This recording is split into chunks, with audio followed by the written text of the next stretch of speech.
complex is about a robot.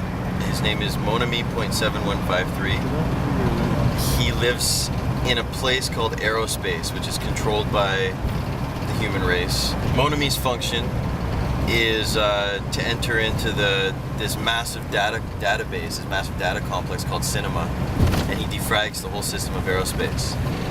So one day when he's going in, he's plugged into the system, defragging the system or whatever. He uncovers a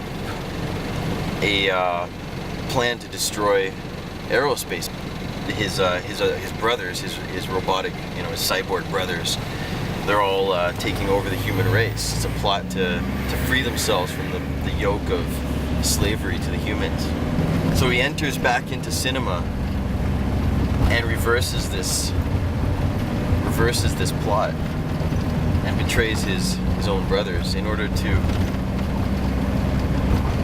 in the hope that he could save humanity and gain more respect from humanity, and maybe even be more human himself.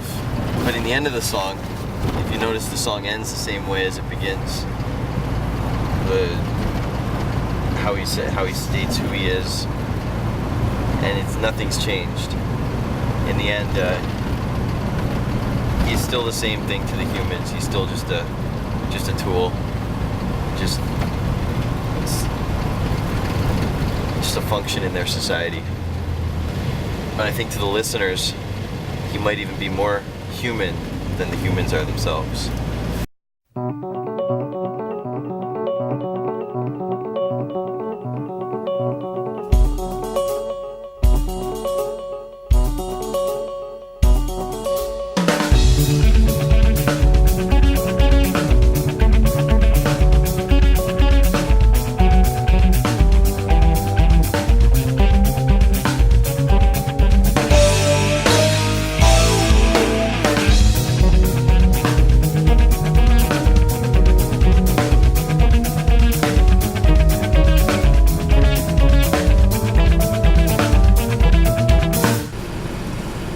It was like a form of punishment for criminals, for certain very bad criminals in this one world, that they would send them. It was like an isolation. It was worse than death because they're left alone in their own thoughts, and they'd stick them in these coffins, basically like you're the living dead floating through space, through the abyss. It's never explained why, but he was sent in. He was condemned to this. Forgotten Face basically takes place with him just in his thoughts, in this space coffin, and he's remembering things of his past, remembering faces and things. But he's been so long up there, all alone in his own thoughts, that certain things are commingling, and there's this face that keeps coming up, and he can't. And it's a recognizable face, but he can't seem to remember whose face it was. And that's basically Forgotten Face, and then that leads into Placid Ascension, and this that whole process is a process of this guy's rebirth.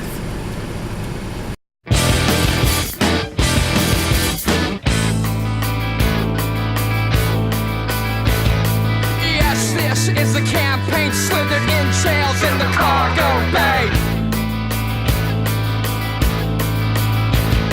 A new turd is the vastness, hollow vacuum, choppy oxygen tanks.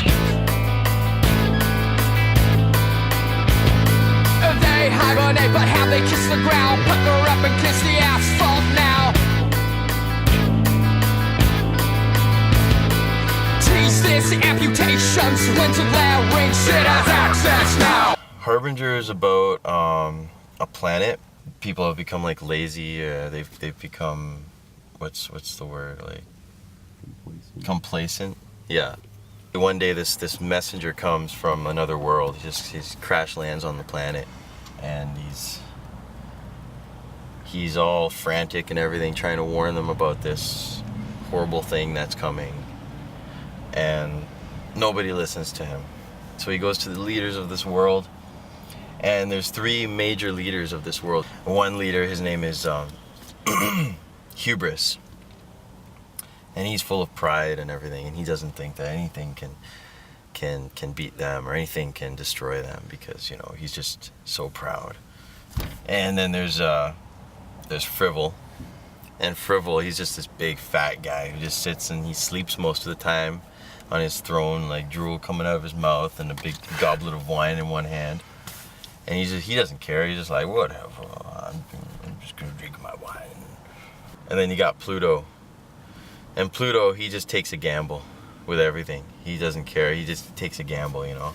And he's like, chances are this horrible thing won't come. It might not even see us. Let's just live like, you know, like this thing's not coming. Let's just pretend it's not coming. They didn't listen. And so the horrible thing, there is a small group of people that listen to the messenger and escape. But the rest of the world gets destroyed. And it's that small remnant of people that lead us into the song Vertigo of Silence. And that's the end of that.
Okay, starting with Placid Ascension. The protagonist from Forgotten Face crash lands on this planet. The space coffin gets caught up in the strange planet's atmosphere, crash lands into this marsh. The space coffin opens up, and after a certain amount of time, his muscles have kind of atrophied, he finally emerges from this from the space coffin with the light blinding his eyes. And so right away, as soon as he comes out of the space coffin, looks up, he's trying to squinting at the sun and everything, and looking around. And then all of a sudden, he starts hearing these massive footsteps and these growls and these utterings. And so he tries to run, but he can't run because he hasn't moved in like a long time because he's been in that space coffin. But as the sound keeps getting closer and closer, he knows he's ready. That's it. He's done. He's dead. But all of a sudden, these massive wings come from the sky, and this massive bird called Stratiglade comes and picks him up and flies him out of there. That was Placid Ascension and Temporary State of Balance. And now we're heading into the final tower part, and then the bird drops him in this tower, and that's the Luminous Descent. He falls into the Tower of Illumination. He's held prisoner in this tower for 3 years. It's just books surrounding him in this tower. He learns this wealth of knowledge, and for the whole time he's still dealing with all these things from his past, these things that have haunted him, and this face that keeps popping up, this face that keeps emerging in his memories. The last part of the song is Awakening, and that's where the final stage of the rebirth process takes place, and he remembers who that person was. It's a moment of pure illumination, and revelation, and that's how the song ends.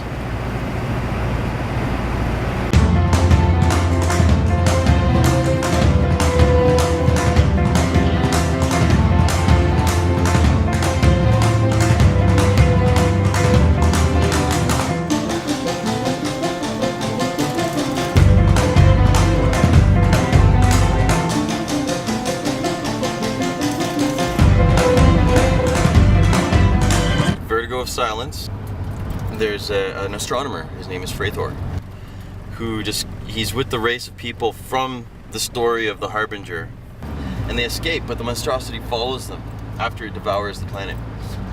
4 generations later, Freythor is looking at the stars, and he's finds this satellite